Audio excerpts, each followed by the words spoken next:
Convidamos para fazer uso da palavra o senhor secretário de Ações Estratégicas da SAI, Dr. Ricardo Paes de Barros.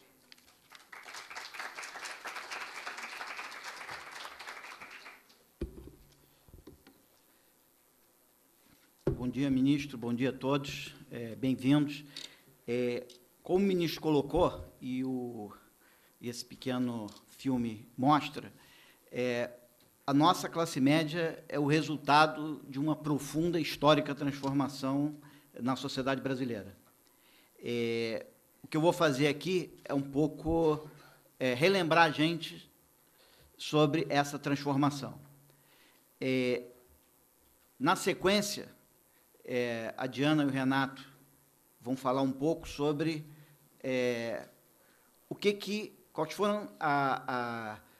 qual foi o mecanismo por trás dessa grande transformação. E essa grande transformação, a gente tem muita expectativa de que ela seja sustentável e continuada, porque, como eles vão tentar mostrar, essa transformação foi conquistada com trabalho e com protagonismo, que são as duas molas mestras de um processo de crescimento e de ascensão social sustentável. Então, eu vou começar relembrando esse fantástico processo de crescimento com inclusão que tanto caracteriza o Brasil na última década e que levou ao fortalecimento e ao surgimento dessa classe média. Esse gráfico mostra a evolução do tamanho da classe baixa no Brasil, que inclui tanto os pobres quanto os não pobres mais vulneráveis. Isso é alguma coisa que era praticamente metade da população brasileira em 2002 e hoje representa 28% da população brasileira. Isso quer dizer que 21% da classe baixa brasileira migrou para a classe média ao longo da última década, né? Isso é quase 40, dado que a população brasileira são 20 milhões, são 200 milhões de pessoas, isso representa quase 40 milhões de pessoas migrando para a classe média. Obviamente que a classe média ela não é um local onde as pessoas só entram. A classe média tem saída, e a gente agradece a saída da classe média, porque quando você sai da classe média, você pode estar saindo para a classe alta. E o Brasil, a classe alta aumentou. Não aumentou tanto do que a classe média reduziu, porque o crescimento brasileiro foi um crescimento com redução na desigualdade. Então, a gente a gente tirou mais pessoas da classe baixa do que, na verdade, colocamos na classe alta. A gente se preocupou mais em levar da classe baixa para a classe média do que levar da classe média para a classe alta. Na verdade, da classe média para a classe alta foram 6%. Então, entraram 21% da população brasileira e saiu 6%, num movimento que aumentou, portanto, a classe média de maneira líquida em 15 pontos percentuais, levando que a classe média brasileira ganhou aqueles 21%, perdeu positivamente aqueles 6% para a classe alta, levando a que a classe média passasse de 38% para 53% da população brasileira, o que representou um aumento de 15 pontos percentuais no tamanho dessa classe média. Em termos absolutos, isso representou que a classe média brasileira, que era 67 milhões de pessoas há 10 anos atrás, hoje são 104 milhões de pessoas, um aumento de 37 milhões de pessoas, um aumento líquido de 37 milhões. Lembra que entrou mais do que 37, mas a classe média continua ascendendo e, portanto, parte dela foi promovida à classe alta brasileira e esse processo vai continuar ao longo da próxima década. É importante, nesse ponto, ressaltar que esse crescimento da classe média brasileira de 15 pontos percentuais, ele foi um resultado de um crescimento com redução na desigualdade. Se nós tivéssemos tido o mesmo crescimento sem redução na desigualdade, a nossa classe média, que cresceu 15 pontos percentuais, teria crescido apenas 1/3, teria crescido apenas 5 pontos percentuais. Ou seja, 2/3 do avanço da nossa classe média, na verdade, se deve à redução na desigualdade. Tanto é que a gente tem uma previsão de que em 2022, se nós continuarmos com o mesmo processo de crescimento inclusivo que a gente tem tido, nossa classe média vai chegar a 57%. Só tem que, se a gente crescer à mesma velocidade, sem redução na desigualdade, a classe média vai ficar parada.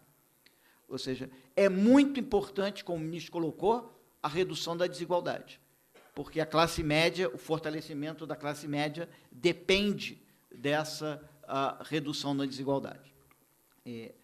Esse crescimento de 37 milhões, evidentemente que parte dele é o crescimento populacional do Brasil, e parte dele é o ganho de participação da classe média. Então, nesse gráfico, a gente decompõe, então a gente percebe que 8 milhões, se a classe média tivesse mantido a sua participação na população brasileira, de 38%, a classe média teria crescido apenas 8 milhões.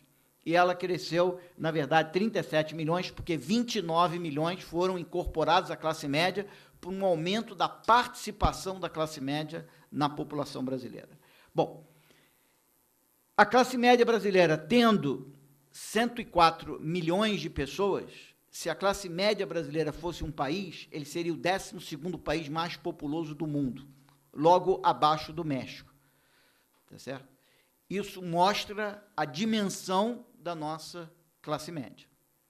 Dada essa dimensão, dada a importância da classe média, é hoje necessário que a gente desenhe políticas públicas adequadas às suas necessidades. A gente costuma dizer que uma política pública muito efetiva, ela é autodestrutiva, no seguinte sentido: se você faz uma política pública que ela é muito efetiva para resolver um problema, ela, depois que você resolveu o problema, ela deixa de ser útil, porque ela resolveu o problema que ela se propunha a resolver. E, portanto, num país igual ao Brasil, onde você está produzindo transformações sociais a uma velocidade muito alta, a política pública tem que se modificar a uma velocidade muito alta, porque, na verdade, os problemas e as necessidades vão se modificando. Aquela necessidade que um extremamente pobre tinha há 10 anos atrás não é mais a mesma necessidade que agora ele, classe média, tem hoje. E, portanto, a política pública tem que se modificar à mesma velocidade que ela causa transformações na sociedade. E esse é o grande desafio hoje para a política pública brasileira, se manter atualizada com seus próprios feitos. E, portanto, nós precisamos desenhar as políticas públicas e, para isso, nós precisamos conhecer e escutar os interesses, visões, percepções, valores, atitudes, receios e anseios dessa classe média. Para isso, a SAI, em parceria com a Caixa e com o PNUD, criaram esse projeto chamado Vozes da Classe Média, que busca exatamente identificar o que a classe média necessita e espera das políticas públicas brasileiras. Mas o que significa escutar as vozes da classe média? O ministro colocou isso com bastante clareza, eu vou repetir muito rapidamente. Em primeiro lugar, saber as faces da classe média. Quem são essas pessoas? Né? Um dos resultados fantásticos é de que quase que 80% dos novos membros da classe média, na verdade, são negros. Então, você tem, na verdade, uma crescente diversificação da classe média brasileira. Em segundo lugar, significa a gente documentar o que essa classe média pensa e o que ela quer. Isso a gente está analisando de duas maneiras. A gente está, de uma maneira, perguntando diretamente para ela e, de outra maneira, observando o comportamento dela. Perguntando, você quer colocar o seu filho na escola pública ou privada? Em segundo lugar, vendo se ela coloca na escola pública e na escola privada. Em terceiro lugar, como o ministro ressaltou, é fundamental a gente identificar quais foram os mecanismos e os instrumentos que levaram essa classe, que hoje é a nossa classe média, a ascenderem à classe média. E, mais do que isso, instrumentos, que oportunidades, que mecanismos elas necessitam para continuar esse processo de ascensão e, eventualmente, nós vamos perder parte dessa classe média e vamos celebrar para a classe alta brasileira. E vamos fortalecer a classe alta. Pode ser que daqui a 10 anos nós vamos estar fazendo um seminário sobre a ascensão e o fortalecimento da classe alta brasileira, porque a classe média vai estar sendo consumida por agora uma nova política para a classe média, tão efetiva quanto foi a nossa política de combate à pobreza.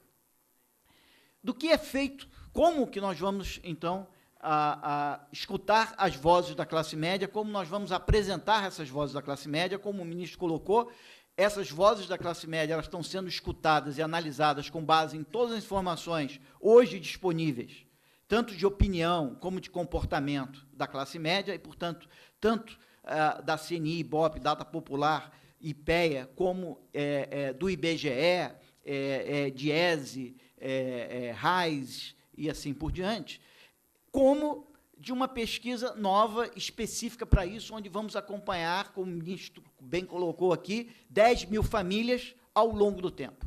Porque esse acompanhamento longitudinal, ele é fundamental por uma razão muito básica. Nós não sabemos hoje se as pessoas que ascendem à classe média mudam o seu comportamento, porque agora tem mais recursos e etc., e passam a se comportar como a classe média que já existia, ou seja, elas se adequam ao novo grupo, ou se elas trazem as suas atitudes, os seus valores originais e modificam a classe média que temos.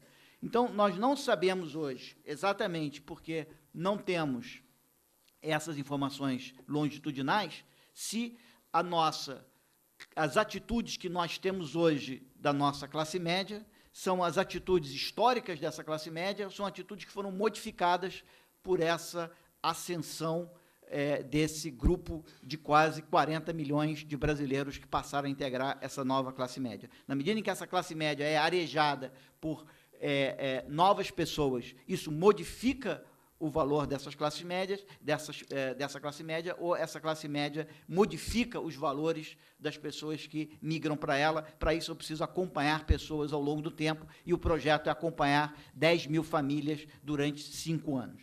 Bom, em seguida, eu passo, então, a palavra para a Diana, que vai falar para a gente sobre a importância do trabalho para a ascensão dessa classe média, e depois o Renato vai falar sobre o protagonismo dessa classe média, que ela chegou aí por seu próprio esforço e pela busca pela visibilidade. Muito obrigado.